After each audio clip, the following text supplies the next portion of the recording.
রজত জয়ন্তী বর্ষে express news এ হলো deadline communications private limited, আর আপনারা দেখছেন এক্সপ্রেস নিউজ, খবর নেয় খবর দেয়।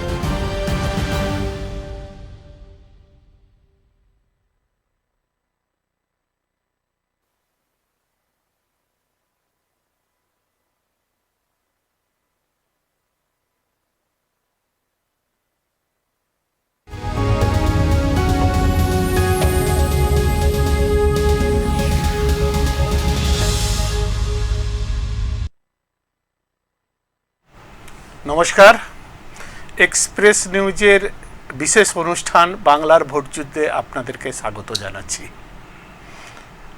আজ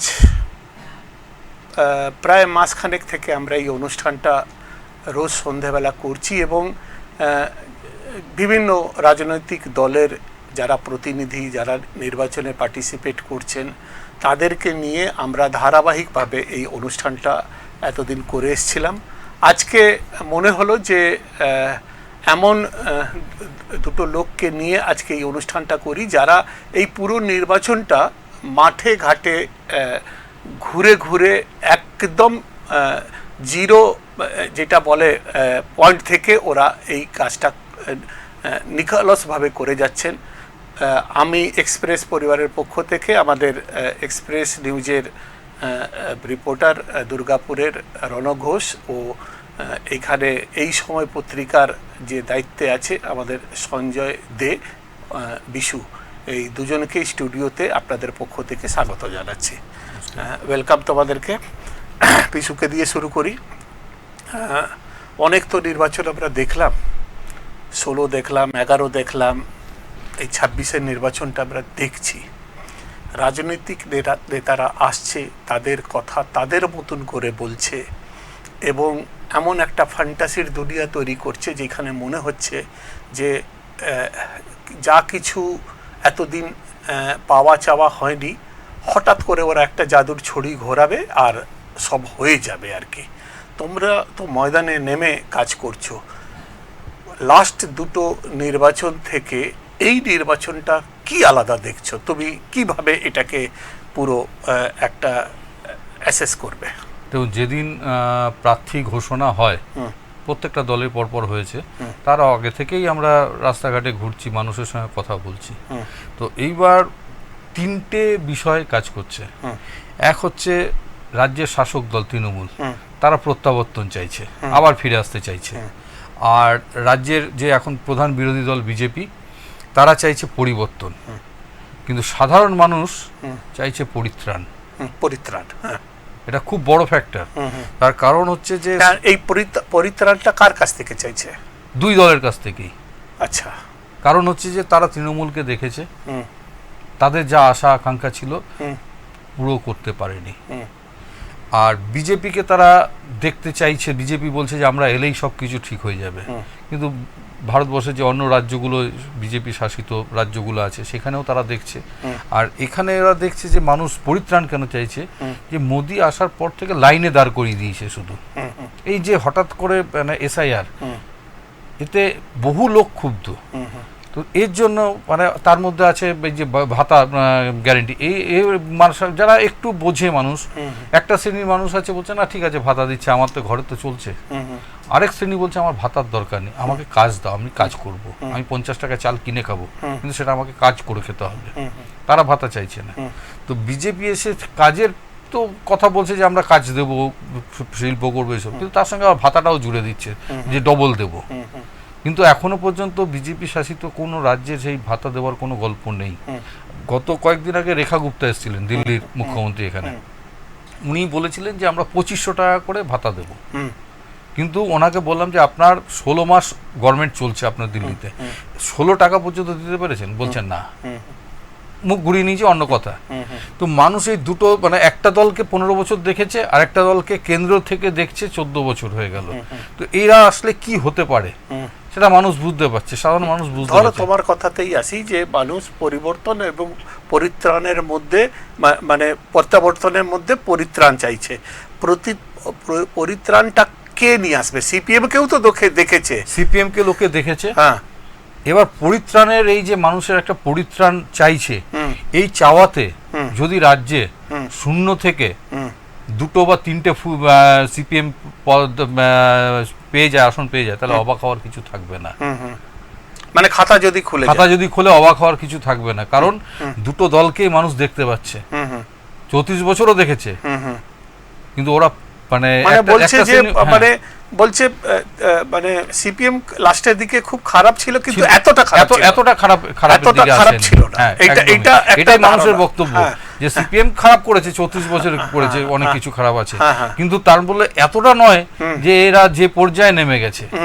এই রাজ্যে চলতি ফিরতি শ্মশানে পরিণত হচ্ছে রাজ্য। তুমি তো মানে ঘুরছো, মানে এইবারে যেরকম 3টে একটা বিন্দির উপরে লড়াইটা হচ্ছে, আমি জানতে চাইছি যে তোমার বাজারে কি মনে হচ্ছে, মানে কি ইস্যুসগুলো কি আছে, মানে মানুষের এই যে পরিত্রাণ চাইছে তার পিছনে তাদের মূল মুদ্রাটা কি? এসআইআর ধরো একটা মুদ্রা, কিন্তু এসআইআরটা গোটা সারা দেশব্যাপী হয়েছে, এতটা ঝামেলা কোনো জায়গাতে হয়নি।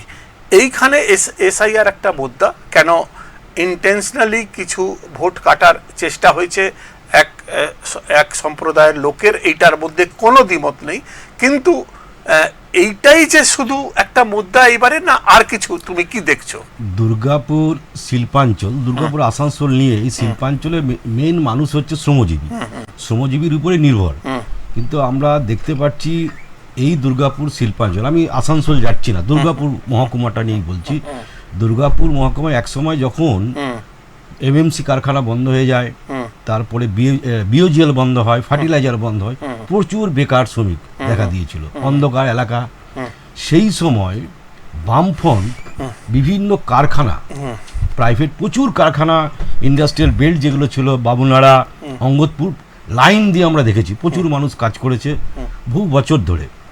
এরপরে দুর্গাপুরেই আমি স্টিল টাউনশিপ এবং আমাদের সিটি সেন্টার এলাকায় বলবো, এই যে সৃজনী হল, এই যে সিধু কানু স্টেডিয়াম, মানে যা ভালো হয়েছে ওদের সময় হয়েছে, আমি নিজের চোখে দেখা এই যে যতগুলো প্রাইভেট স্কুল এসছে বড় বড়, সেই আম্মা বলুন, এই মলগুলো সৃজনীর, এই জাংশন মল, এই ভিত পুজো দেখেছি, এই হাসপাতাল সব দেখেছি, কিন্তু এরা এলে ওয়েবেল সেটাও দেখেছি। কিন্তু এই যে তৃণমূল আসার পর বামফ্রন্ট চলে গেল, শিল্প নেই, এখন এরা বলছে এডুকেশন হাব আরও হবে, মেডিকেল হাব হবে। এরা তো করেছেন, এরা 15 বছর কটা করেছে দুর্গাপুরে, এটা নেই, এটা মানুষ বুঝতে পারছে। এখন আমরা প্রচারে বিভিন্ন প্রচার যখন করছে রাজনীতিবিদরা, সেখানে আমরা পাবলিকের বক্তব্যটাও নিশ্চয়ই শুনছি, কাজ তো নেই। আমি একটা ফ্যাক্টরি ইন্সপেক্টরের কথা বলেছিলাম যে ইন্ডাস্ট্রিয়াল বেল্টে অ্যাক্সিডেন্টের ঘটনা ঘটেছে প্রচুর, দুর্গাপুর স্টিল প্ল্যান্ট, প্রাইভেটও, সেফটি। তখন আমাকে ফ্যাক্টরি ইন্সপেক্টর, যেটা সরকারিভাবে, তোর বলছে অফ দ্য রেকর্ড আপনাকে বলছি, আমি জানি নেই, কিন্তু কি করা যাবে বলুন, আমি বললে হয়তো ট্রান্সফার হয়ে যাবে।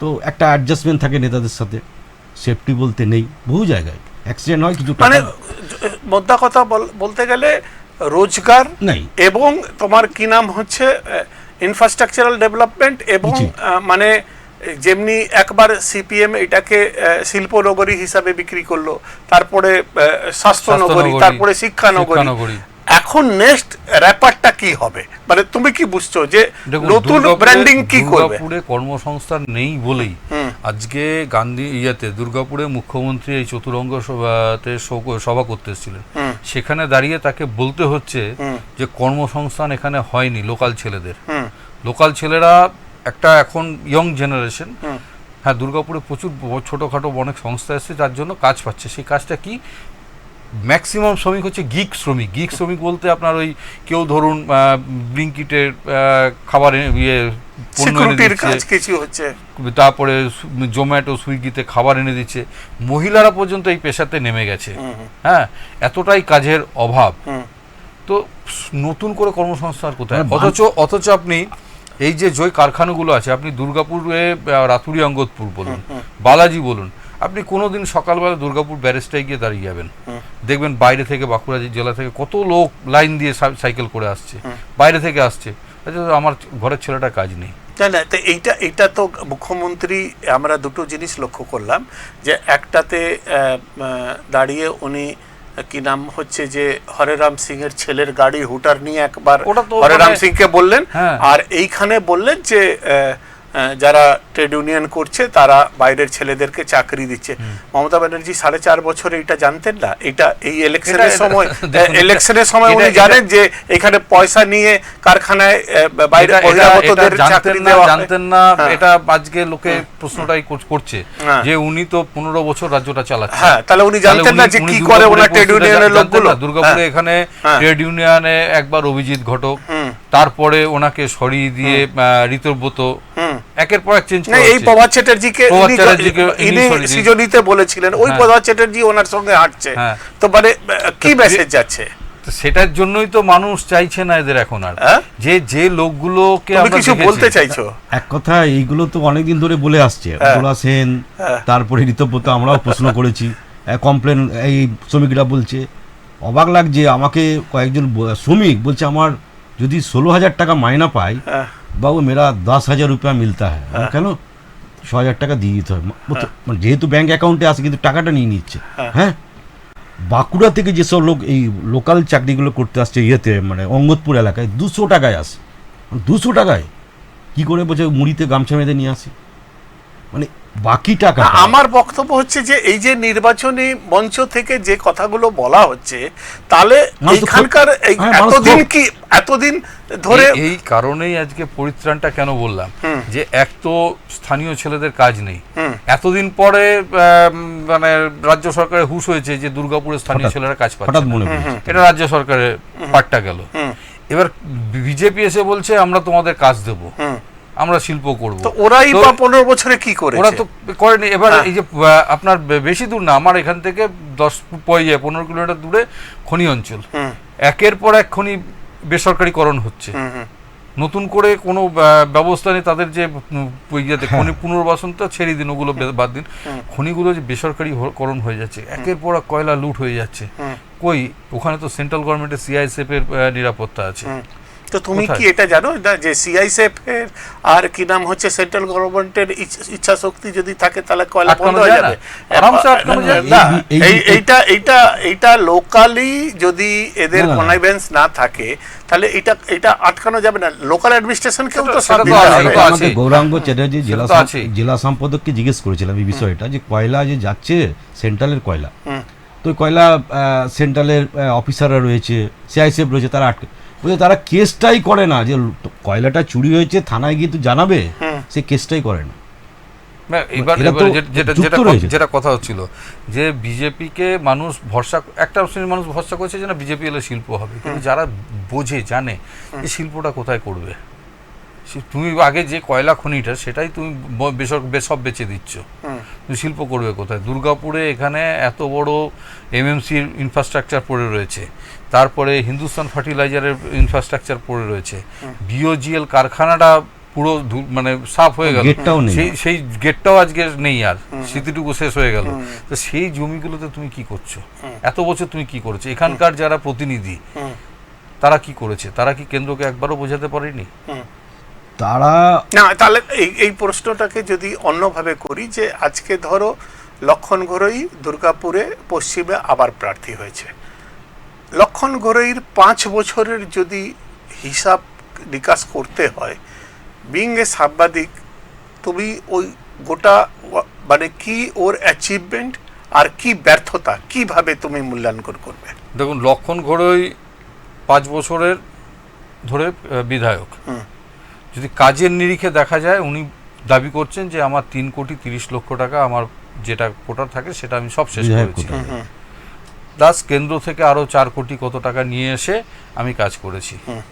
তো সেই কাজগুলো কি উনি বলছেন যে আমি যেখানে সেখানে সব বিভিন্ন জায়গায় যেখানে অন্ধকার আছে লাইট লাগিয়েছি, এর বাইরে আর ওনাকে ওনাকে কাজ করতে দেয়নি। পুরসভা কাজ আটকে দিয়েছে, ডিএম ফান্ড থেকে যেগুলো পয়সাগুলো কোটার সেগুলো সব আটকে দিচ্ছে, এসব নানা রকম কাহিনী।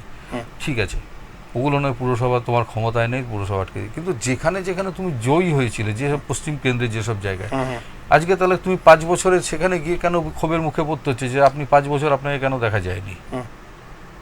আর এবার তার বিরুদ্ধে দাঁড় করেছে আরেকজন ব্যবসায়ী কবি দত্ত।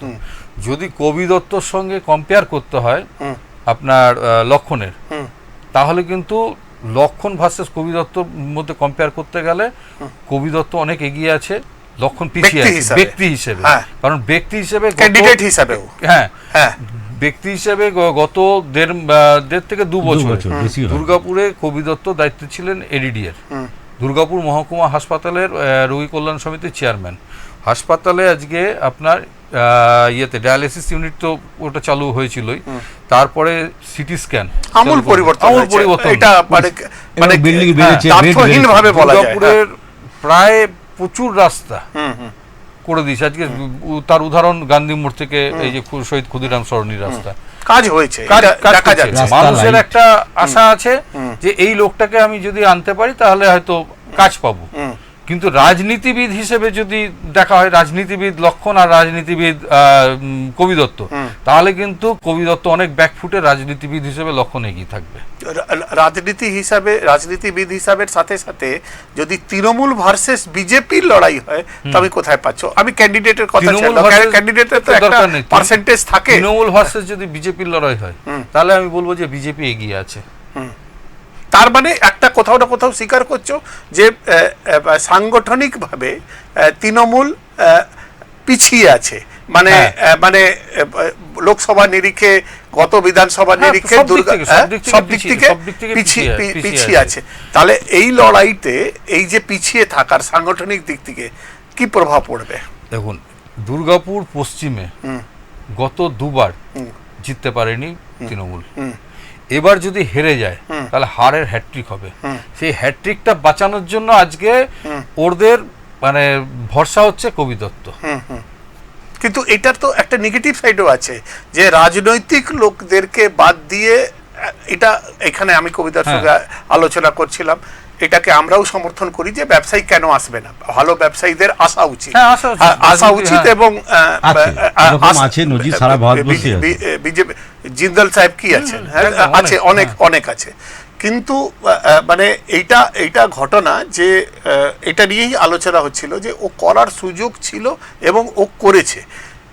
আমি রণ তোমার কাছে আসতে চাইছি, যেরকম আমরা লক্ষণদার আর এই কবিদার যে কথাটা ও বললো, তুমি তো গোপালপুর কভার করো, মানে মন্ত্রীর বিরুদ্ধে কি কি বক্তব্য লোকের আর পক্ষে কি কি বক্তব্য? মন্ত্রীর বিরুদ্ধে সেরকম কিছু ক্ষোভ নেই মানুষের, যেহেতু কাকসা অঞ্চলের বিভিন্ন জায়গায় জলের প্রকল্প যেটা সোলার সিস্টেমে করেছে, কুলডিয়ার শ্মশান যেটা ইলেকট্রিক চুল্লি হবে সেটা কাজ শুরু হয়ে গেছে। কিন্তু ব্যক্তি প্রদীপ মজুমদারের বিরুদ্ধে বা তার নামে কোনো বদনাম নেই। একটাই বদনাম ওর যে কর্মীদের অভিযোগ, কর্মী যারা নিচের লেভেলে রয়েছে তাদের বিভিন্ন তোলাবাজির অভিযোগ, ধমকানো চমকানো, এগুলো তো আছেই। এই ক্ষোভটা রয়েছে প্রদীপ মজুমদার ব্যক্তিগত নয়, পার্টির বিরুদ্ধে। যে তাদের আমরা দেখতে পাচ্ছি দুর্গাপুরে বিভিন্ন জায়গায় লোক কোথাও কম হয়ে যাচ্ছে প্রদীপ মজুমদারের, যেখানে যাওয়ার কথা প্রচুর লোক, সেখানে কেন কিছু কর্মী তাদের দেখে, তার সঙ্গে যারা থাকছে তাদের দেখে আসছে না, যারা তৃণমূলের ভক্ত বা তারা হয়তো ব্যক্তি, যে সে প্রাক্তন কাউন্সিলর হোক কি কোনো নেতাই হোক, তাকে দেখে সে সরে যাচ্ছে, কেন ওই লোকটা দুর্নীতি করেছে। এটা একদম বাস্তব যে প্রার্থীর সঙ্গে আশেপাশে এমন কিছু লোক ঘুরছে যাদেরকে মানুষ পছন্দ করে না। আমি ধরে নিচ্ছি যে আমি ব্যক্তি তৃণমূলকে ভালোবাসি বা আমি মমতা ব্যানার্জির কাজকর্মে ভালোবাসি, তাকেও ভালোবাসি, আমি প্রদীপবাবুকে ভোটটা দেবো বা আমি কবি দত্তকে ভোটটা দেবো। কিন্তু তাদের আশেপাশে মানুষ দেখছে যে যদি এদেরকে জেতায় তাহলে এই লোকগুলোই তো আমার উপর রাজত্ব করবে, মানে আমাদের মাথার উপর দাঁড়িয়ে যাবে।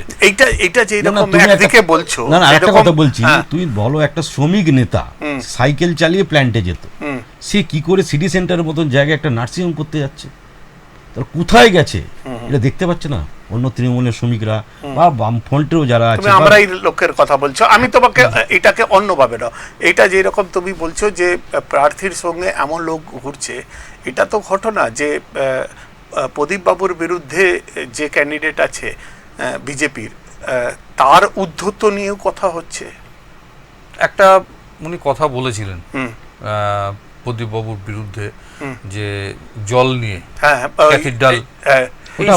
এই শব্দটা মানে একজন ইয়েতে কি বলে প্রদীপবাবু ওনার বয়সে প্রায় বাবার বয়সী, তো ওই একজন প্রার্থীর নির্বাচনী প্রতিদ্বন্দ্বিতা হবে, লড়াই হবে, কিন্তু কোনো ব্যক্তিকে এই ধরনের ভাষাটা ওটা মানুষ মেনে নিতে পারছে না, যে একটা প্রার্থীর মুখে এই ধরনের এটা কি ভাষা। ওনার তো দুঃখ প্রকাশ করা উচিত এই না, সেটা করতে দেখিনি। উনি বলছেন যে না, এটা নাকি উনি বলেননি। আমরা জিজ্ঞাসা করেছিলাম যে একজন পিতৃতুল্য লোকের সঙ্গে সম্বন্ধে তো কেন এই ধরনের ভাষা, তো উনি বলছেন যে না, এটা আমি বলিনি, এটা ওখানকার স্থানীয় বাসিন্দারা বলেছেন, এটা প্রার্থীর বক্তব্য। কিন্তু আমরা কোনো স্থানীয় বাসিন্দাদের মানে এরকম ধরনের কথা বলতে না, এটা আমি ছিলাম স্পটে, ওটা প্রার্থী বলেছে, ওটা কোনো পাবলিক বলেনি। তার একটা ভীষণ প্রতিক্রিয়া হয়েছে একদমই অবশ্যই। এবং এটাও তো একটা অভিযোগ এসছে আমার কাছে, একটা এসডিও কপি 2025 সালে ফ্ল্যাট করে ফ্ল্যাটে তার গ্যারেজ দেয়নি, তাকে তার ইলেকট্রিসিটি পায়নি, এটা এসডিওকে কমপ্লেন করেছে। তার ভাই ফ্ল্যাট বানিয়েছিল, সে যারা নিয়েছিল তাদের দুজন একটা কমপ্লেন করেছে যে তারা এখনও টাকা বোধহয় 3 লাখ থেকে 3.5 লাখ টাকা নিয়েছে, এই কমপ্লেনটা পাঠিয়ে যাওয়ার কাছে। তো অভিযোগ তো আছেই, অভিযোগ আছে, কিন্তু আমি যে কারো বিরুদ্ধে যে অভিযোগ করছি তারপর জানতে হবে তো, আমি একটা যা খুশি বলে দেওয়া যায় না রাজনীতিতে। বিশু, তোমার কাছে একটা জিনিস জানতে চাইছি, কালকে ভারতের প্রধানমন্ত্রী দুর্গাপুরে ছিলেন, রাত্রিবাস করেছেন, ওইটা তৃণমূলের পক্ষ থেকে ওই হোটেলের ব্যাপারে সবসময় বলা হয়েছে যে কার হোটেলে ওইটা কি আছে। এইবারে মানে এতদিন ধরে আমরা নির্বাচন দেখছি, দুর্গাপুরে এত সেলিব্রিটি, এত হাই পাওয়ার নেতৃত্ব যে প্রচার, সেটাতে তো একটা অ্যাডমিনিস্ট্রেশনের একটা মানে হিমশিম খাওয়ার মতন ব্যাপার। তো এই প্রচারগুলোকে মানে তারা সামলাচ্ছে কিভাবে, আর মানে এইটা নিয়ে দুর্গাপুর মানুষের মধ্যে কি বক্তব্য, মানে কি সেলিব্রিটি, কি সিনেমা, কি নেতা। গতকাল রাতে প্রধানমন্ত্রী যখন অন্ডাল এয়ারপোর্টে ল্যান্ড করেন, আমরা ফরচুন হোটেল যেখানে উনি এসে উঠেছিলেন সেখানে সামনেই ছিলাম আমরা, তো ওখান থেকে রাস্তা বন্ধ করে দেওয়া হয়েছে, এটা প্রোটোকল। হ্যাঁ, তো ওই রাত্রেবেলাতে ওই রাস্তা বন্ধ, সিটি সেন্টার চত্বরটা পুরোটাই একদম রাস্তা বন্ধ, তারপরেও প্রচুর মানুষ, এমনকি বাচ্চা ছেলে ফ্যামিলির সঙ্গে এসছে, কি না দেশে কোন দলের বিজেপি না কোন দলের সেসব না, আমার দেশের প্রধানমন্ত্রী আসছেন, প্রধানমন্ত্রীকে দেখতে আসবো। আর এটা কিন্তু দুর্গাপুরে একটা ঐতিহাসিক দিন হয়ে গেল যে এই প্রথম কোন প্রধানমন্ত্রী দুর্গাপুরে এসে রাত্রিবাস করছে, এবং এটাও ঐতিহাসিক যে কোন মুখ্যমন্ত্রীও এতদিন ধরে দুর্গাপুরকে সেন্টার করে প্রচার করছেন। মানে এর আগে তো কোথায় দেখেছো তুমি? না, ইন্দিরা গান্ধীকে না, তুমি জ্যোতিবাবু বা বুদ্ধদেব বাবুকে কদিন দুর্গাপুরের থেকে ডিপিএল গেস্ট হাউসে থাকতে দেখেছি আমরা, কিন্তু সিটি সেন্টারে চপর দামি। এবার মুখ্যমন্ত্রী গত বিধানসভা নির্বাচনে, লোকসভা নির্বাচনে এসে এখানে থেকেছে, কিন্তু এই যে ডেরা বেঁধে প্রচার করা, এই কালচারটা এইবারের ভোটেই এসছে, যে আমি এখানে ডেরা বেঁধে দিলাম যে 7 দিনের জন্য, আমি এখান থেকে এই জায়গায় যাব। ঠিক একইভাবে বিজেপিও, হ্যাঁ, অমিত শাহ 10 দিনের জন্য এখানে, অমুক নেতা এখানে তো কয়েকটা মানে ইয়েতে হোটেলগুলো তো রুম বুক করাই আছে, ওগুলো তো ছেড়ে দিন, বড় বড় হোটেলগুলো, ছোটখাটো হোটেলগুলো পাবলিক প্রশাসনের যারা অ্যাডমিনিস্ট্রেশনের আছে, পুলিশ আছে, এরকম তাদের জন্য পর্যন্ত রেখেছে। অনেকে পাচ্ছে না হোটেলে, বাইরে থেকে অনেকে গেস্ট আসছে না, দাদা নেই। পুরো এই জায়গাটাতে এখন কোনো হোটেল নেই দুর্গাপুরে যেখানে মানে ভোটের কাজে এসছে এমন কোন লোক, সব এখানে দক্ষিণবঙ্গের মেন সেন্টার হয়ে গেছে। দুর্গাপুরকে কেন্দ্র করে খুব সহজেই যেহেতু বিভিন্ন জায়গায় যাওয়া যায়, বাঁকুড়া, পুরুলিয়া, বীরভূম, সেই কারণে দুর্গাপুরটাকে সবাই টার্গেট করছে যে এখানে ভালো অ্যাকোমোডেশন আছে, সেই কারণে এখানে আসা। আজকে ধরুন, এটা তো আপনাকে অস্বীকার করার জায়গা নেই যে দুর্গাপুরে আজকে এই ধরনের হোটেল হয়েছে বলে প্রধানমন্ত্রী এসছেন এখানে, রাত্রিবাসে এয়ারপোর্ট হয়েছে বলেই কিন্তু এসছে, এবং দুটোই সিপিএম এর জামানায় পারমিশন করা। আমার মনে আছে নিরুপম সেনের সময় অন্ডাল বিমাননগরী। আজকে দুর্গাপুরে ডেভেলপ হয়েছে বলেই।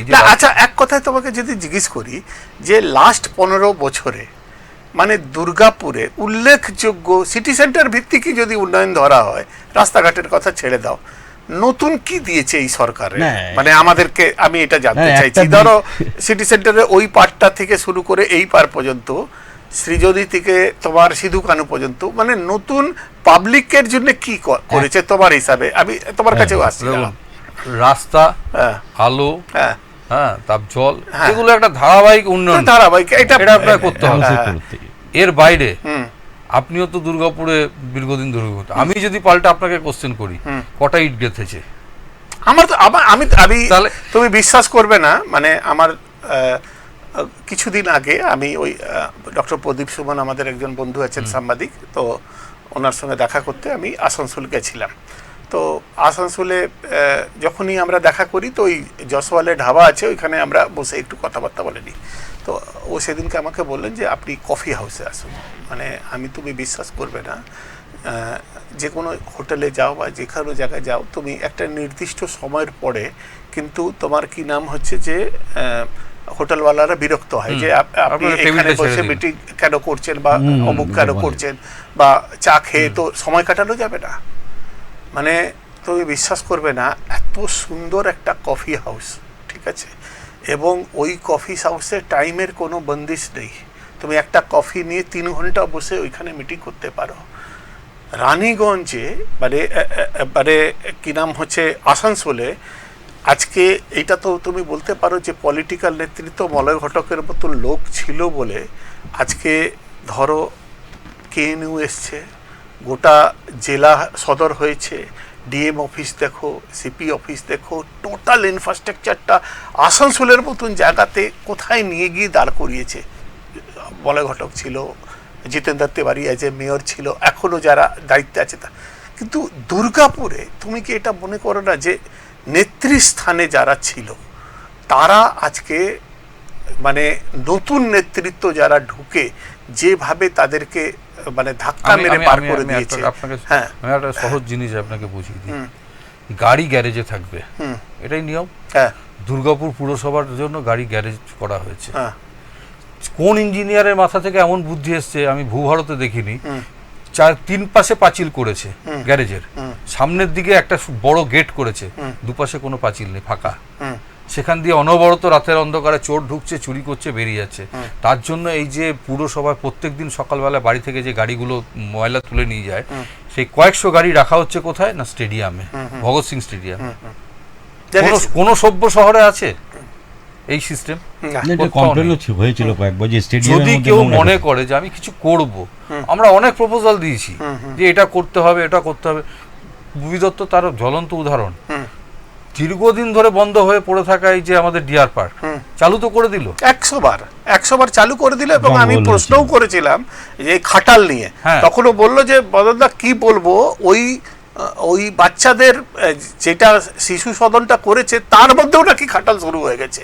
মানে তো এই খাটালের দায়িত্ব কি এডিডিএর না পুরসভারও তো দায়িত্ব। অমিত শাহের যখন রোড শো হচ্ছে তখন গোটা 6 মোষ ঢুকে গেছে এইখানে চণ্ডীদাসে। এবার এই যে আরেকটা ধরুন, এই যে ডিএমসির সামনে থেকে যে রাস্তাটা বিগ বাজারের পাশ দিয়ে যে রাস্তাটা চলে গেছে একদম, ওই রাস্তাটা ডবল লেন করা হলো। কি কারণে না, ওটা যানজট হচ্ছে, গাড়ির গতির জন্য ওটা ডবল লেন। রাস্তার ধারে একের পর এক লাইন দিয়ে দোকানগুলো গজিয়ে উঠেছে। বাড়ির সামনে দোকানের পারমিশনটা দিল কে? বাড়ির সামনে দোকানগুলো দেওয়াতে কি হচ্ছে, এখন একটা ব্যাংকও পর্যন্ত তৈরি হয়ে গেছে। এবার রাস্তার উপরে গাড়িগুলো দাঁড় করিয়ে দিচ্ছে। এবার আপনি যাবেনটা কোথায়? এগুলো অনেক চিন্তা ভাবনার ব্যাপার আছে। এগুলো কিন্তু কিছু করলে, আমি যদি মনে করতাম যে এই শহরটার জন্য কিছু করব, আজকে 2012 থেকে দুর্গাপুর পুরসভা চালাচ্ছে তৃণমূল বোর্ড। একটা ইট নতুন করে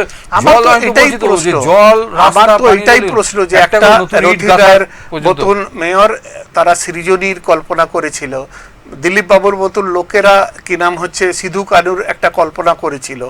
আজকে 15 বছরের মধ্যে মানে আমরা এই যে আমাদের বাড়ির সামনে আমরা নিজেরা সাইবেরিয়ান পাখি দেখতাম, মানে একটা কি হাল হয়েছে, ঠিক আছে, হ্যাঁ।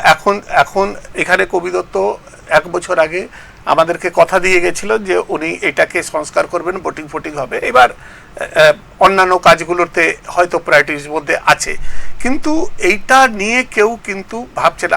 আমি যেটা তোমাকে বলতে চাইছিলাম যে আসানসোলে নেতৃত্বে যারা আছে তারা কিন্তু তাদের শহরটাকে মানে যা যা ছিনিয়ে এনে করা যেতে পারে বলয় ঘটকের মতো লোকেরা সেটা করে দিয়েছে। আমার দুর্গাপুরে মানে ধরো অপূর্ব মুখার্জির মতো লোকেরা, প্রভাত চ্যাটার্জির মতো লোকেরা, মানে লাস্ট যে প্রজন্মের নেতাদের, বিশ্বনাথ পাড়িয়াল, এরা তো কোণঠাসা হয়ে গেল। একজন তো রাগ করে বাড়িতে বসে গেলেন, একজনকে পাবলিক মিটিং থেকে চোর সাজিয়ে দেওয়া হলো, আর একজন আজকে বিতাড়িত নিজেও এটা হয়ে গেলেন। এর পরের জেনারেশন কারা? তো কবি দত্তর মতো লোক এলে তাহলে এত এত হাউতোস কেন? পরের জেনারেশন তৈরি হয়নি। হ্যাঁ, যে যাকে দিয়ে এই নেতৃত্বটা দেওয়া যাবে যে দুর্গাপুরের জন্য সে কিছু করবে, হ্যাঁ, নেই বলেই আজকে ব্যবসাদার আসতে বাধ্য হয়েছে। আমাদের তো এইটাই বলছি যে এইটা কতদিন এইভাবে চলবে। আজকে এই শহরটার যে প্রাথমিক, তুমি যে দোকানগুলোর কথা বলছো, এটা তো ঘটনা যে পুরো তুমি সন্ধ্যেবেলা গিয়ে দেখো ওইখানে কিন্তু গাড়ি, ডাবল গাড়ি পার্ক করা যাবে না। তাহলে এতগুলো টাকা খরচা করে প্রজেক্টটা করা হয়েছে, হ্যাঁ, তো তাদের পুনর্বাসনের জন্য একটা ওরা বলেছিল যে ইয়ে করে, মানে তোমার স্টল করে সবাইকে, ওই দোকান, ফুটপাতের দোকানগুলোর কথা বলছি না, আমি বলছি যে বাড়ির সামনে, বাড়ির মধ্যে, বাড়ির নিচতলাটা দোকান করে দিচ্ছে সবাই। না না, এটাতে তো কোথাও না কোথাও তো এডিডিএরই গাফিলতি। কারণ হচ্ছে কমার্শিয়াল কেন দেখছেন? এডিডিএ এবং পুরসভা দুই পক্ষেরই দায়ী। না, ওটা তো যদি তুমি দোকান করো, এই যে আমরা অফিস করেছি এখানে, তো আমরা তো পারমিশন নিয়ে করেছি, এটা তো তার জন্য এডিডিএ কে টাকা দিতে হয়েছে, এটাকে আমরা কমার্শিয়াল করিয়েছি। তাহলে এটা এডিডিএ কেন ড্রাইভ করছে না যে যারা সিটি সেন্টারের মধ্যে ব্যবসায়িক প্রতিষ্ঠান চালাচ্ছে তারা কেন সেটাকে কমার্শিয়াল করে ট্যাক্স দিচ্ছে না কেন? তাহলে সেই টাকা দিয়ে তো অন্যান্য জিনিসগুলো করা যেত। এবং পুরসভা দুপক্ষই দায়ী, একটা সংস্থা নয়, দুপক্ষ দায়ী বলে আজকে রাস্তা চওড়া করা হচ্ছে, অথচ সেই রাস্তায় গাড়ি যেতে পারছে না। এই সমস্ত জিনিসগুলো কিন্তু ভোটের উপর প্রভাব পড়ছে। আপনার এই অম্বুজাতে একাধিক দুর্গাপুর স্টিল প্ল্যান্টের অফিসাররা আছেন, তারা যখন আসেন ডিউটি করে এবিক বাজারের পাশের রাস্তায়, তাদের যানজট পেরিয়ে আসতে হয়, পার্কিং প্লেস নেই, গাড়ি পার্কিং এর জায়গা কিন্তু সমস্ত এগুলো মানে ভাবছেন না যে খুব স্মুথ, এগুলো কোনো ইস্যু নেই। এগুলো এক একজনের কাছে, এক একটা শ্রেণীর কাছে এক একটা ইস্যু। একটা শ্রেণীর কাছে আমার ভাতা দিচ্ছে, খুব ভালো এই সরকার, আরেক শ্রেণী বলছে না আমার ভাতা দরকার নেই, আমাকে চাকরি দাও। আরেক শ্রেণী বলছে যে আমার কাছে পয়সা আছে, আমি রাস্তা ট্যাক্স দিচ্ছি, পুরসভা এডিডিএ কে আমি কমার্শিয়ালের জন্য পারমিশন নিচ্ছি, সব কিছু দিচ্ছি, টাকা পয়সা যখন যেটা চাইছে। তো আমি কেন স্মুথলি চলতে পারবো না? একটা শহরে কেন স্মুথলি চলা যাবে না? এক এক শ্রেণীর চাহিদা এক এক রকম। কিন্তু দুর্গাপুরে এই ভালে এই কবি দত্ত আসার পরে এডিডিএ এর একটু কাজের গতি এসছে, তার আগে কোথায় গতি ছিল, কি ছিল? তাহলে তো আমাদের তো এটাও প্রশ্ন থাকতে পারে যে আমাদের মাননীয় মন্ত্রী যে দুর্গাপুরে আছেন, ওনার যে মন্ত্রণালয়টা, তার সঙ্গে দুর্গাপুরের কি সম্পর্ক? ওনার মন্ত্রণালয় দেখুন, আপনি ইয়েতে চলে যান, কৃষি এলাকা, ওনার যেটুকুনি ক্রাইটেরিয়া আছে, গোপালপুর হলো বা কাকসা বিষ্ণুপুর হলো, মলানদিঘি হলো, ওই দিকে সেচে উনি ডেভেলপমেন্ট করেছেন। কিন্তু তার বাইরে এই সাইডে দুর্গাপুরের পূর্বে যে শহরাঞ্চল, সেই দিকে উনি কোনো গুরুত্ব দেননি। যার জন্য আজকে আপনি দুর্গাপুরের মানুষের সঙ্গে কথা বলুন, থেকে বলবে যে আমার শহরে একটা মন্ত্রী আছে, আমার লাভ কি হয়েছে? সেটাই সেটাই প্রশ্ন লোকে জিজ্ঞেস করছে। তো আজকে এই যে আমি প্রথমেই শুরু করলাম যে পরিত্রাণ চাইছে মানুষ, আজকে পরিত্রাণ চাইছে, এবং তৃণমূল, বিজেপি এরা কেউ সিপিএম কে ধরছেই না যে এরা আস্তে আস্তে কোন জায়গায় যাচ্ছে। আজকে দুর্গাপুরে সীমান্ত চ্যাটার্জি, ও যদি মানে ভালো ভোট পায়, তার জন্য দায়ী থাকবেন কিন্তু একমাত্র প্রদীপ মজুমদার। তিনি কৃষি জায়গাটা দেখেছেন, কিন্তু দুর্গাপুর টাউনশিপটা যেখানে উনি থাকেন, উনি নিজেও টাউনশিপে থাকেন। আমি 5 বার যোগাযোগ করেছি, মানে চামচা বেলচাদের পেরিয়ে 5 বার যোগাযোগ করেছি যে স্যার আমাদেরকেও একটা টাইম দিন। মানে আমিও 25 বছর ধরে চ্যানেল চালাচ্ছি, এবং তুমি বিশ্বাস করবে না, বিধান থেকে শুরু করে অমিয় পাত্র তালডাংরা থেকে এসে আমাদের এখানে কিন্তু ইন্টারভিউ দিয়ে গেলেন। উনি কিন্তু এখান থেকে আমাদের জন্য সময় বার করতে পারলেন না। এরপরেও যদি বহিরাগত লোকে বলে, আর সেটা নিয়ে যদি প্রশ্ন ভালো লাগেনি, হয়তো আপনাকে ভালো লাগেনি, কিন্তু আমি বলছি আপনাকে ভালো লাগেনি, হয়তো দেয়নি, সেটা আলাদা কথা। কিন্তু উনি আজকে টাউনশিপে জলের সমস্যা আছে, ডিএসপিতে হসপিটালে চিকিৎসা পরিষেবার সমস্যা আছে, কোয়ার্টার লিজের সমস্যা আছে, এটা নিয়ে ধারাবাহিকভাবে সিটু আন্দোলন করে যাচ্ছে। একদিনের জন্য উনি কিন্তু তাদের পাশে দাঁড়াননি। এই মানুষগুলোর পাশে দেন যে জল দিতে হবে ভাই। না, উনি তো বলেই দিলেন ওইখানে তপবনে হ্যাঁ, তপবনে বলে পরিষ্কার বলে দিলেন যে পুরসভা জল দিতে পারে না। পুরসভা ওইখানেই জল দিতে পারছে না, আপনাদেরকে কি দেবেন? তাহলে আপনি কি দেখছেন? মানে পুরসভাতে 42টা লোকের জায়গায় 2টো লোক চালাচ্ছে, কতদিন এইভাবে মানে মানুষ বঞ্চিত। আজকে একটা আপনার ওয়ার্ডে গেলে পরে কাউন্সিলর থাকতো, কাউন্সিলর অফিস থাকতো, সেখানে গিয়ে আপনার একটা প্রয়োজনীয় রেসিডেন্সিয়াল সার্টিফিকেট পেয়ে যেতেন। কিন্তু এইখানে এখন আসতে হচ্ছে 1.5-2 ঘন্টা ধরে বসে থেকে তারপর নিতে হচ্ছে। আমি এই কথাটাই নরেন্দাকে একবার এখানে জিজ্ঞেস করেছিলাম বলে দিদিমণি আমার উপরে খুব রেগে গেছিলেন যে আমি কবে মুক্তি পাবো। আজকে তুমি বলো, সাধারণ এই যে 2টো সিটের মধ্যে যদি কোথাও তৃণমূল পিছিয়ে আছে, তাহলে অনেকগুলো কারণের মধ্যে তোমার কি একটা মনে হচ্ছে না যে পুরসভা একটা বড় কারণ? আমি বলে দিই, যে কটা কারণে দুর্গাপুরে তৃণমূল যদি পিছিয়ে থাকবে তার মধ্যে অন্যতম হচ্ছে পুরসভার পরিষেবা, কাউন্সিলরদের কিছু একটা অংশ উদ্ধত্ত, আরেকটা হচ্ছে শ্রমিক। এখনো পর্যন্ত এই যে আর মানে আজকে হচ্ছে 19, 20, 21, কালকে পুরো দিন, পরশু দিন হাফ বেলা, কজন শ্রমিককে দেখেছেন দুর্গাপুর স্টিল প্ল্যান্টের ঠিকা শ্রমিককে? যে আগে যেমন দেখা যেত প্ল্যান্ট থেকে বেরিয়ে ওই প্ল্যান্টের জুতো পরে সাইকেল নিয়ে প্ল্যান্টের ড্রেসে মিছিলে হাঁটছে, একদম সেটাই ছবি দেখেছেন এই বছর গান্ধী মোড়ে বা আশেপাশে? না, 4টে কাউন্সিলর ছাড়া 5ম কাউন্সিলর বলো যে ওদের সঙ্গে বেরোচ্ছে, কেউ নেই। আজকে কাউন্সিলর এই যেতে আপনি পুরসভায় এলে পরে শংসাপত্র আপনাকে সই করে দিয়ে দিচ্ছে, কিন্তু আসা যাওয়ার হ্যাপাটা উনি কেউ দেখছে না। যে একটা লোক আসা যাওয়ার হ্যাপা, ওটা তো সারাটা দিন নষ্ট। প্লাস একটা সাধারণ গরিব মানুষ, খেটে খাওয়া মানুষ, দিনে 200 টাকা রোজগার করে, সে যাতায়াত করতে গেলেই তার অন্তত 50-60 টাকা বেরিয়ে যাবে। কে দেবে? এই পরিষেবাটা তার ঘরের সামনে বসে পাওয়া কথা, সেটা হচ্ছে না।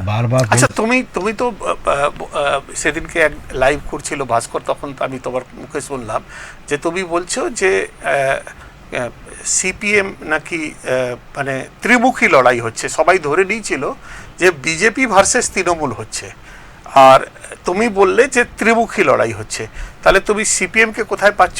আর আমি তোমার কাছে আসবো, মানে এইবারে নাকি নির্বাচনে সবাই বলছে যে কি নাম হচ্ছে, তৃণমূল ভার্সেস জনগণ, তৃণমূল ভার্সেস এসআই মানে নির্বাচন কমিশন, এই লড়াইটা হচ্ছে। বিজেপি কোথাও না, মানুষ নাকি খুব ক্ষেপে আছে। কিভাবে কি তোমার মূল্যায়ন কর? যেটা আগেও বলেছি আমি, যে তৃণমূল এবং সিপিএম, তৃণমূল তা একটা রুলিং পার্টি, সে তার জায়গায় সে প্রচার করছে, জনমুখী প্রকল্পগুলো তুলে ধরছে, সব ঠিক আছে, কিন্তু কাজ পরিষেবা, এই যে পৌরসভাটা এখনো হলো না, পৌরসভা গঠন হলো না, কয়েক বছর হয়ে গেল, এইটা একটা রয়েছে, মানুষের পরিষেবা পাচ্ছে না বলতে বিভিন্ন অফিসিয়ালি ভোট দিতে পারছে না মানুষ, সেটা সবথেকে বড়। তারপরে কাজের একটা মেইন সমস্যা, কাজ নেই। আমাদের কাছে আসছে একটা সিকিউরিটি গার্ডের কাজ খুঁজছে, কোনো মহিলা বাচ্চাকে নিয়ে দেখছি টোটোতে যাচ্ছে, তার সংসার বাচ্চা কোলে সে টোটো চালাচ্ছে, মানে কতটা অভাবে। এই যে দুর্গাপুর তার কৃষি এলাকা নয় যেখানে চাষবাস করে খাবে, শ্রমজীবী মানুষ, তো শ্রমজীবী মানুষের একটা ক্ষোভ তো রয়েছে, সেই ক্ষোভটা এখন সিপিএমকে তারা জানাচ্ছে। কেন? আর তো বিকল্প নেই।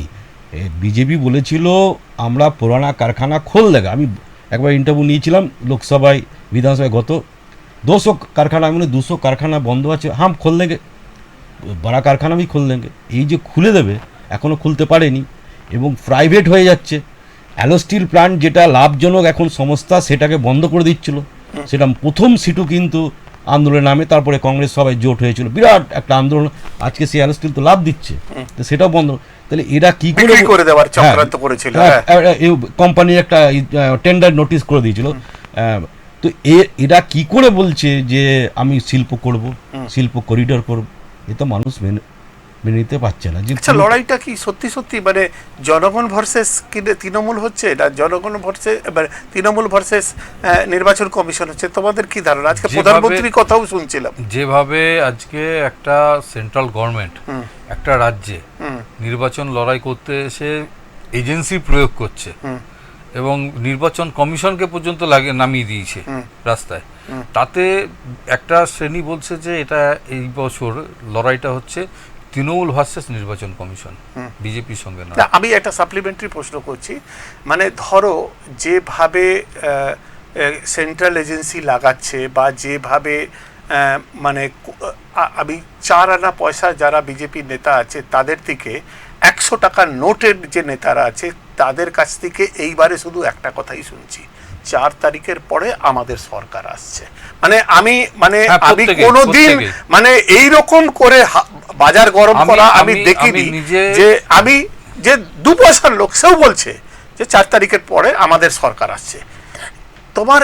আর অন্যদিকে মাননীয়া বলছেন যে আমাদের কবজা করে নেওয়া হচ্ছে, পোস্টিং করে দেওয়া হচ্ছে, আমাদের হাতে থেকে ক্ষমতা কেড়ে নেওয়া হচ্ছে, বাংলাকে দখল করার চেষ্টা করা হচ্ছে। তোমরা তো বাজারে ঘুরছো, কি তোমাদের কি আইডিয়া? ফুল আর এটা আপনার হচ্ছে বামুনাড়াতে একটা রিসোর্টে বিজেপির কেন্দ্রীয় কমিটির বৈঠক হয়, সেখানে ছিলাম। সুনীল বনসালকে আমি ব্যক্তিগতভাবে জিজ্ঞাসা করলাম যে কি মনে হচ্ছে, কি হবে এবার। বললো 4 তারিখের পরে আমরাই সরকার গঠন করবো, একদম কনফিডেন্ট।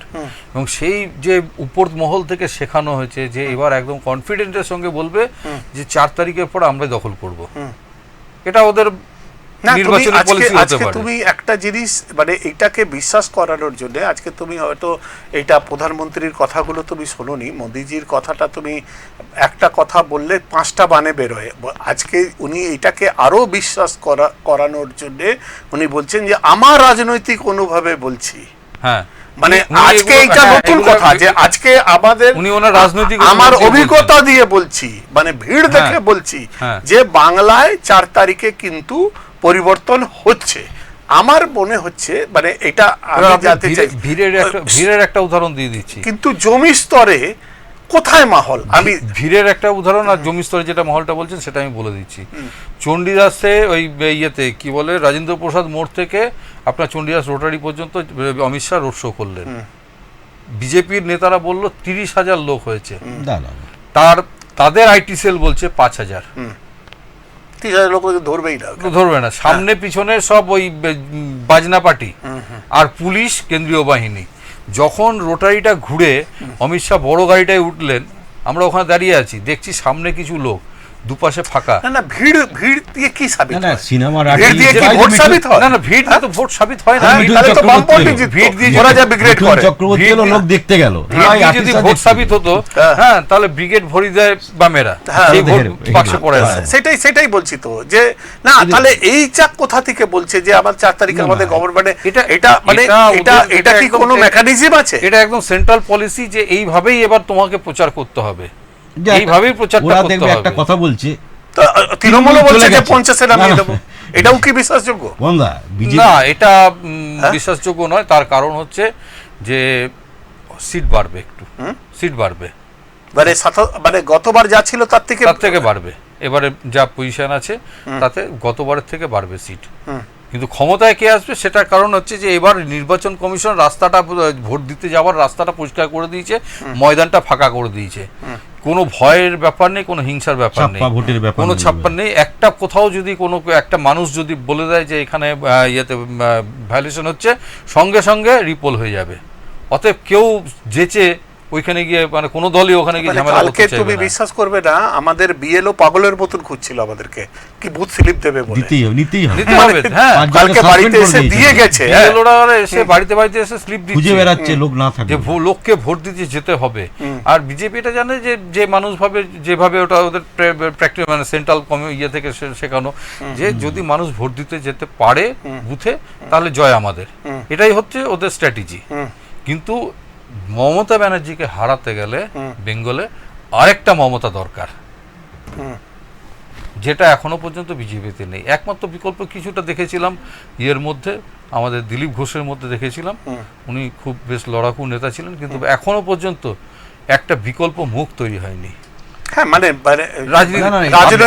আপনি বলুন, আজকে বেঙ্গলে আরজি কর ইস্যু মতো ইস্যু, সেখানে কি করতে পারলো? আজকে মমতা ব্যানার্জি হলে রাস্তা অবরোধ করে কলকাতা অচল করে দিত, 1 সপ্তাহ অচল করে দিত, বডি নিয়ে মিছিল হয়ে যেত, মনে আছে তো? সিঙ্গুরের 26 দিনের আন্দোলন, এগুলো কোথায়? একটা কেউ এখানে মানে রাস্তায় শুয়ে পড়ে যে আন্দোলন করবে সেই ক্ষমতাই নেই, কারণ নেই। এটা চলছে, মানুষ আজকে বিরক্ত, একটা শ্রেণীর মানুষ বিরক্ত যে আমরা যে উন্নয়ন আশা নিয়ে এসেছিলাম, তৃণমূলকে দেখেছিলাম, সেটা পেলাম না। না, গতকাল আমি সুজন চক্রবর্তী একটা বিষয় জিজ্ঞেস করছিলাম যে বিজেপি সরকার বললো চলে এসছে আর তৃণমূল চলে গেছে, যেটা বলছে ভুল, বিজেপি কোনো অঙ্কেতেই আসছে না উনি বলছেন। আমি বলি, কেন? বলছে শিল্পের এই হাল, শিল্পের তো প্রাইভেট করে দিচ্ছে, কর্মসংস্থান নেই, এরা শিল্পের করিডোরে কথা বলে যাচ্ছে, কখনো মুখ্যমন্ত্রী বলছে, কখনো কোথায় শিল্প, ওটা তো একটা গেল। এরবারে এসআইআর ইস্যুটা, মানে কোথাও 4% থেকে অনেক জায়গায় 14% পর্যন্ত ভোট কাটা গেছে। এই ভোটটা তো সবারই গেছে, সবারই গেছে, শুধু বিজেপি মুসলিমদের যায়নি, সবারই গেছে, মুসলিম গেছে, হিন্দু গেছে। এই ভোটটা মানুষ কোথায় ভোট দেবে? বলছে এইবারের সরকার গড়তে নির্ণায়ক ভূমিকা পালন করবে বামফ্রন্ট, ওদের বক্তব্য। বিজেপি কোনো মতেই কোনো অঙ্কে হিসাবে আসছে না। এটা বামফ্রন্টের একটা জিনিস আপনাকে বলি, কিছুদিন আগে বিমান বসু পর্যন্ত বলে দিয়েছেন আমাদের যে পুরনো ভোট চলে গেছিল সেটাকে আবার রিটার্ন করা দরকার।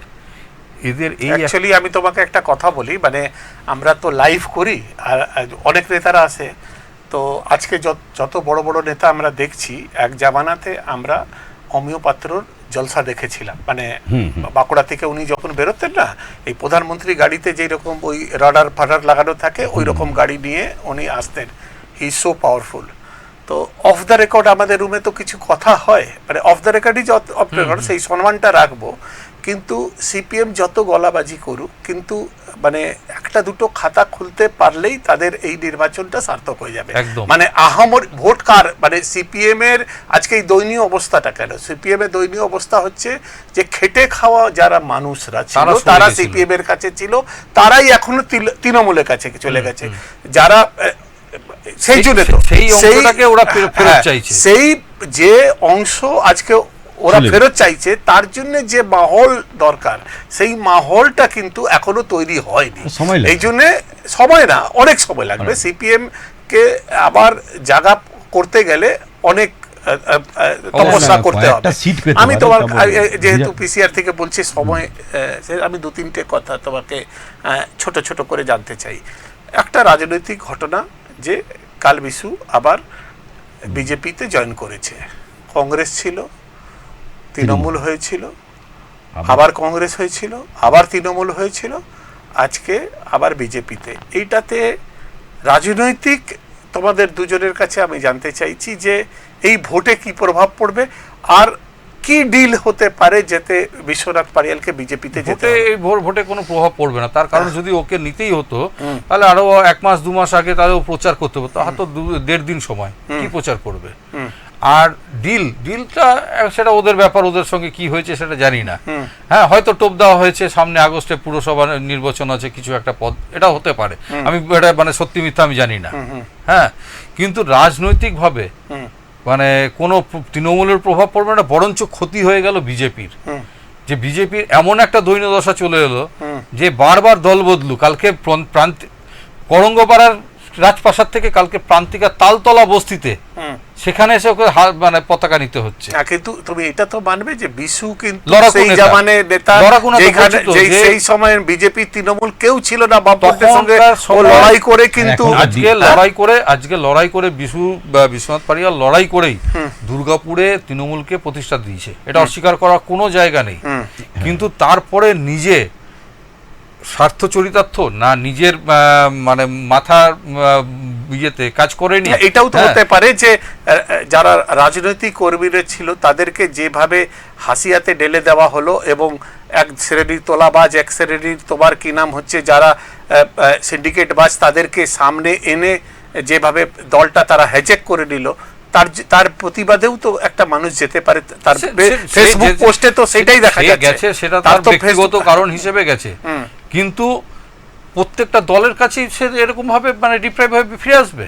একটা দল হতে পারে, তৃণমূল ওনাকে কোণঠাসা করে দিয়েছিল, কাজ করতে দেয়নি, অপমান করেছে। সিপিএম কি করেছে ভাই, কংগ্রেস কি করেছে, তুমি তার সাথে কেন চলে এসছো? সেই জবাব তো ওকে দিতে হবে। ওর লড়াকু বা আন্দোলনের ক্ষমতা এগুলো নিয়ে কোনো প্রশ্ন নেই, কিন্তু এই যে বারে বারে দল বদল, মানুষের সেবা করার জন্য আমি দল বদল, মানুষের সেবা করার জন্য না। এখন মানুষ, তাহলে তুমি যদি মানুষের সেবা করবে, তা তুমি যখন ফিরে চলে এলে কংগ্রেস সিপিএম থেকে, তুমি বিধায়ক পদটা কেন ছাড়লে না? তখন কংগ্রেসে না থাকতেই তো ছিল। কিন্তু ও তো বিজেপি গেছিলই, যেহেতু অপোজিশনে ও বিধায়ক হয়েছিল, কাজ করতে দেবে না, যেটা লক্ষণ গড়ই সব সময় বলে যে আমাকে কাজ করতে, এটা তো বাংলার সত্যি চরিত্র যে কাজ করতে দেয় না তো। বিধায়ক কাজ তো করতে ছাড়েনি। কাজ করতে দেয় না যখন আমি ওয়েট করি, কিছুদিন ওয়েট করে দেখবো। আমি যদি আজকে আমি বলছি, আমি আমার ব্যক্তিগত রাজনৈতিক মানে বিশুদার যা রাজনৈতিক মতাদর্শ দেখেছি, আমি যেটুকুনি ওনার সঙ্গে আমি কথাবার্তা বলেছি যখন সুযোগ হয়েছে, আজকে যদি কংগ্রেসে থেকে যদি 5টা বছর উনি দাঁড়িয়ে দাঁড়িয়ে বলতেন যে আমি এই কাজ করতে চেয়েছি দুর্গাপুরের জন্য, এরা আমাকে করতে দেয়নি, আজকে আরো 20 বছর থেকে যেতেন, আরো 20 বছর থেকে যেতেন, কিন্তু দল পরিবর্তন করাটাই ওনার কাল হয়ে গেল। এটার মানে এখন বিজেপির কোনো লাভ হবে না। না, আর তো দেড় দিনে কি লাভ হবে, কি প্রচার করে কি হবে, যা প্রচার কিন্তু হয়ে এটা গেছে। কি দেখছো যে বিজেপি যতই করুক, কিন্তু বিজেপির কোনো মানে ট্রেড ইউনিয়ন উইংস আজকে যেটা আছে বিএমএ ছিল সেটা সক্রিয় নেই, তো সেইখানে কাজ করার একটা স্কোপ আছে, বা ভবিষ্যতের মেয়রও তো দুর্গাপুরে প্রজেক্ট করা যেতে পারে ওকে বিজেপি পরের ব্যাপার, ভবিষ্যতের কথা, ভবিষ্যতের ব্যাপার, সেটা এখন নয়। কোন সরকার আসবে কি আসবে তার উপরে নির্ভর করছে, কিন্তু আজকে এই যে বারবার দল বদল, এটা মানুষ মেনে নিতে পারছে না, বারবার এটা বিশুর এগেইনস্টে যাচ্ছে। একটা সময় ছিল বিশু পারিয়াল যদি মিছিল করতো, প্রচুর লোক, কয়েক হাজার ছেলে মেয়ে পিছনে দাঁড়িয়ে যেত। সিপিএম মানে বিরোধী দল, কালকে যখন দল বদল করতে এসছে 100টা ছেলে নেই, ও যাকে পয়দা করেছে সেই কাউন্সিলর গুলোও নেই, না কেউ আসেনি, কেউ আসেনি। এই কথাটা আমাকে অনেকে জিজ্ঞেস করেছে, ওর সঙ্গে কত লোক আছে তৃণমূলে যখন জয়েন করছে, সেরকম লোক নেই, দেখতে পাচ্ছি না, চিনি তো তাদেরকে। কোণঠাসা তো রাজনীতিতে কোণঠাসা করে দেওয়া, কাউকে কাজ করতে না দেওয়া, এগুলো ওঠাপড়া থাকবেই, তো সব বলেছে মানসিক চাপ, রাজনৈতিক এই চাপ, দলে পেলেন না, আবার ওই দলেই চলে গেলেন, ঠিক আছে, সেটা একবার, বারে বারে এটা মানুষ। চলো একটা লাস্ট প্রশ্ন করে এইটাকে শেষ করব। পাড়িয়ালেরই তো আমরা দেখছি, মানে তোমরা তো এই গোটা নির্বাচনটা নিজেদের মতন করে গিয়ে কভারেজ করছো, আর যদি জেলার 9টা সিট ধরা হয়, তাহলে একটা আন্দাজ মোটামুটি বিশু তুমি কি মনে করছো যে মানে গতবারের রেজাল্ট ছিল 6-3, এইবারে কি হতে পারে আর তার কারণ কি, একটা জাস্ট আন্দাজ, মানে যেহেতু আমরা বাজারে ঘুরছি, সমস্ত জায়গায় যাচ্ছি, একটা তো আকলন আছে, সেইটা কিভাবে দেখছো? গতবারের রেজাল্ট 6-3 হয়েছিল, এবার হয়তো সেটা হবে না, বিজেপির সংখ্যা বাড়তে পারে, সিটের সংখ্যা বাড়তে পারে, বিজেপির সংখ্যা বাড়তে পারে। জামুরিয়া যেভাবে, মানে যদি ইন্ডিভিজুয়ালি জিজ্ঞেস করি, তাহলে কুলটি কি বলছো? কুলটি হাড্ডাহাড্ডি লড়াই হবে, প্রত্যেকটা সিটি লড়াই হবে, কিন্তু জামুরিয়া থেকে হেরে যাবে, আমার ব্যক্তিগত ধারণা। কারণ গত প্রেম ইয়েতে ওনার ছেলে হরিরাম সিং এর ছেলে যে কীর্তিকলাপ করেছে, মুখ্যমন্ত্রী খোদ বিরক্ত, মঞ্চে দাঁড়িয়ে বলে তুমি এইটা যে বলছো না, এটা কিন্তু স্ট্র্যাটেজি হতে পারে, যে মুখ্যমন্ত্রী এইটা জানেন না যে প্রেমপাল হুটার নিয়ে চলছে, সেই দিনকে বলে লোকের ক্ষোভ বার করে। তুমি যে কথাটা বলছো, আমি সেদিনকে জামুরিয়া গেছিলাম, রাত তখন 9টা, আমি ফিরছিলাম আসানসোল থেকে, তো হরিরাম সিং এর সঙ্গে কথা হলো, তো আমি গেছিলাম ওইখানে, তুমি বিশ্বাস করবে না, মানে বিহার ইউপির মতন ইলেকশনের মাহল, একটা নতুন নির্বাচনী অফিস, মানে তুমি মানে এইরকম মানে ভিড়, আমি কিন্তু এত গাড়ি দেখলাম, আমি জানি না কোথা থেকে ওটা দেখেছেন, কিন্তু আমরা তো ওখানে লোকাল লোকেদের সঙ্গে কথা বলছি, যখন প্রচারে করতে যাচ্ছেন সোজা হেঁটে বেরিয়ে চলে যাচ্ছেন প্রার্থীদের ইয়েতে, আশেপাশের লোকের সঙ্গে কথা বলছেন না, আশেপাশের লোকজন বলছে আমাদের সঙ্গে কথা বলছে না, কথা বলতে গেলেই তো বলবে আগে রাস্তাটা দাও, জল দাও, 5 বছরে কি কাজ করেছে সেই খতিয়ান চাইবে, তার জন্য উনি সোজা মানে আমার একটু মনে হলো যে মানে বারাবরিটা ওয়াক ওভার হয়ে গেল, আর লড়াইটা কিন্তু দক্ষিণে আছে, তাপসদা কিন্তু মানে তাপসদাও দেখুন মানে একদম মানে রাজনৈতিকবিদ হিসেবে বহু পোড় খাওয়া লোক, হ্যাঁ, আর লড়াকু নেত্রী হিসেবে অগ্নিমিত্রা পালের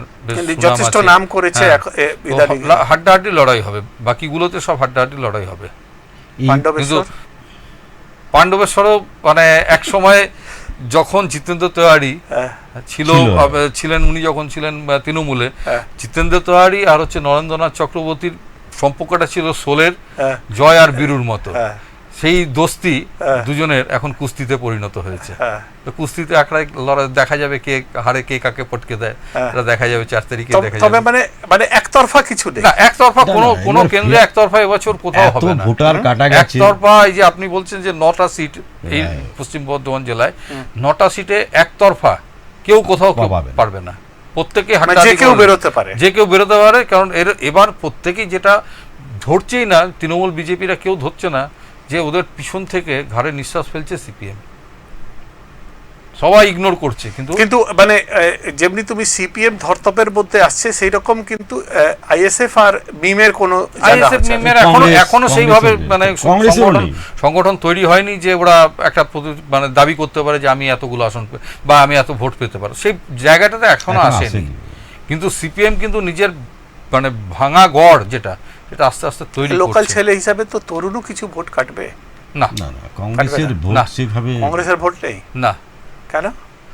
দেবেশ চক্রবর্তীকে তো দেখেছি গতবার 18,000 ভোট পেয়েছিল ভোট কাটার জন্য। হুম। এরা ভোট কাটার জন্য না, এবার দাঁড়িয়েছে। জোটে ছিল। তাও ও জোটে জোটে ছিল, ছিল আগে। এবার সিঙ্গেল। তরুণরা নিজের এলাকায় কাউন্সিলর পদে দাঁড়িয়েছিলেন, সেখানেই ভোট পাননি, হেরে গেছেন। তো সে কি করে এত বড় একটা বিধানসভায় সামলাবে? ওটা তাহলে যদি আমাদের শেষ করতে হয়, তাহলে মানে কি বলে শেষ করব যে আজকের ডেটে রাজনৈতিক পরিস্থিতি কোন জায়গাতে আছে এবং মানুষ এই যে পরিত্রাণ না পরিবর্তন না, এটা কিভাবে এটাকে মানুষ কি দেখতে পারবে যে দুর্গাপুরে কিছু পরিবর্তন হবে? দুর্গাপুর শুধু না, সারা রাজ্য জুড়ে যে এই যে শ্মশানে পরিণত হচ্ছে ক্রমশ, আজকে দুর্গাপুর বৃদ্ধাশ্রমে পরিণত হচ্ছে, এটা যেন না হয়। আর কিছু বক্তব্য? এক কথা, শিক্ষা ক্ষেত্রে দেখো এসএসসি নেই, বহু টিচারের চাকরি চলে গেছে। তো এই সব একসঙ্গে অনেকগুলো মানুষের ক্ষোভ রয়েছে, সেই ক্ষোভটা এবারে ভোট বাক্সে যাবে। এইবারের হিসাব কোনো অনেকে চ্যানেলে দেখাচ্ছে জিতে গেছে এ এতটা পাবে, এইবারে হিসাব সেটা মিলছে না। আজকে আমরা এটা ঠিক করেছিলাম যে রাজনৈতিক নেতারা আসে, তাদের বক্তব্য তাদের মতন করে বলে। আমাদের যারা যোদ্ধারা, যারা বাজারে আছে, যারা মাঠে ঘাটে ঘুরে ঘুরে মানুষের যে পালসটা সেটা বোঝার চেষ্টা করে, তারা কি ভাবছে সেই কথাগুলো আমরা ভেবেছিলাম যে আপনাদের সঙ্গে একটু শেয়ার করা যাক, এবং আমরা এই ধরনের প্রোগ্রাম আগামী দিনেও করব। একটা কথা বিশু বলল যে দুর্গাপুরটা শ্মশানে পরিণত হয়েছে, এটা বিশু যেহেতু বলল, কিন্তু এইটাই কিন্তু দুর্গাপুরের যিনি চেয়ারপারসন আছেন কর্পোরেশনে, উনিও একদিন বলেছিলেন যে দুর্গাপুরটা শ্মশানে পরিণত হয়ে যাচ্ছে, তারপরেও উনিও এখন ভোট চাইতে বেরোচ্ছেন। এইটা থেকে কিভাবে মানুষের পরিত্রাণ হবে এইটার আমরা অপেক্ষায় রইলাম। মানুষ এইবারে যাকেই জেতাবে অনেক চিন্তা ভাবনা করে জেতাবে, যাতে আমাদের এই শহরটা, আমাদের এই রাজ্যটার একটা আর্থিক, সামাজিক এবং রাজনৈতিক উন্নতি হোক, এই বলে আপনাদের সবাইকে শুভ সন্ধ্যা জানিয়ে আজকের অনুষ্ঠানটা আমরা এখানেই শেষ করছি। খুব ভালো থাকবেন এবং পাশের লোককে ভালো রাখার চেষ্টা করবেন। নমস্কার।